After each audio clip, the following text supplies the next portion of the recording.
ആഴ്ചയിലെ കേരളത്തിലെ പ്രധാനപ്പെട്ട വാർത്തകൾ എന്തൊക്കെയാ? ഒന്നാമത്തെ പ്രധാനപ്പെട്ട വാർത്ത ലഹരിയെക്കുറിച്ചാണ്. മദ്യലഹരിയിൽ മകൻ അമ്മയെ പീഡിപ്പിക്കാൻ ശ്രമിച്ചു. തിരുവനന്തപുരത്താണ് സംഭവം. വീട്ടിൽ ആരും ഇല്ലാതിരുന്ന സമയം നോക്കി ഇയാൾ 85 വയസ്സ് പ്രായമായിട്ടുള്ള അമ്മയാണ് പീഡിപ്പിക്കാൻ ശ്രമിച്ചത്.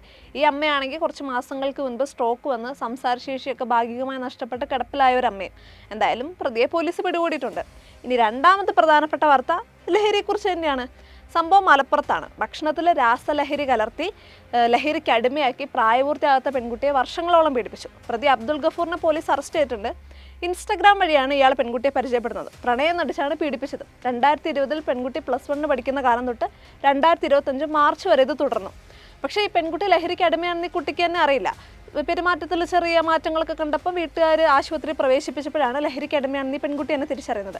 പിന്നെ ചികിത്സയ്ക്കൊക്കെ ശേഷം ലഹരിയിൽ നിന്ന് മോചിതയായ ശേഷമാണ് ഈ പെൺകുട്ടി പരാതിയായിട്ട് ചെല്ലുന്നത്. എന്തായാലും പ്രതിയെ പോലീസ് പിടികൂടിയിട്ടുണ്ട്. ഇനി മൂന്നാമത്തെ പ്രധാനപ്പെട്ട വാർത്ത ലഹരിയെക്കുറിച്ച് തന്നെയാണ്.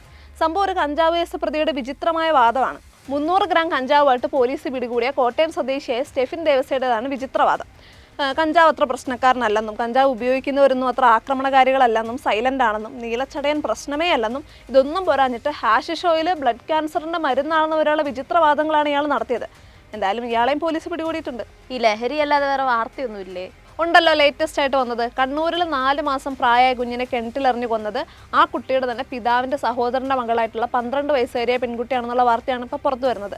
ഈ പെൺകുട്ടിക്ക് മാതാപിതാക്കളില്ല. അതുകൊണ്ട് തന്നെ ഈ 4 മാസം പ്രായമായ കുഞ്ഞിൻ്റെ മാതാപിതാക്കളാണ് ഈ കുട്ടിയെ നോക്കുന്നത്. അപ്പോൾ അവർക്ക് ഈ പെൺകുട്ടിയോടുള്ള സ്നേഹം കുറഞ്ഞു പോകുമെന്നുള്ള പേടി കൊണ്ടാണ് ഈ പെൺകുട്ടി 4 മാസം പ്രായമായ കുഞ്ഞിനെ കിണറ്റിലെറിഞ്ഞ് കൊന്നതെന്നാണ് ഇപ്പോൾ പറയുന്നത്. അതാണ് ഇപ്പോൾ ലേറ്റസ്റ്റ് ആയിട്ട് വന്ന വാർത്ത. ചുരുക്കി പറഞ്ഞ കേരളത്തിൽ ഇങ്ങനത്തെ വാർത്തയല്ലാതെ വേറെ വാർത്തകളൊന്നും ഇല്ലാണ്ടായില്ലേ?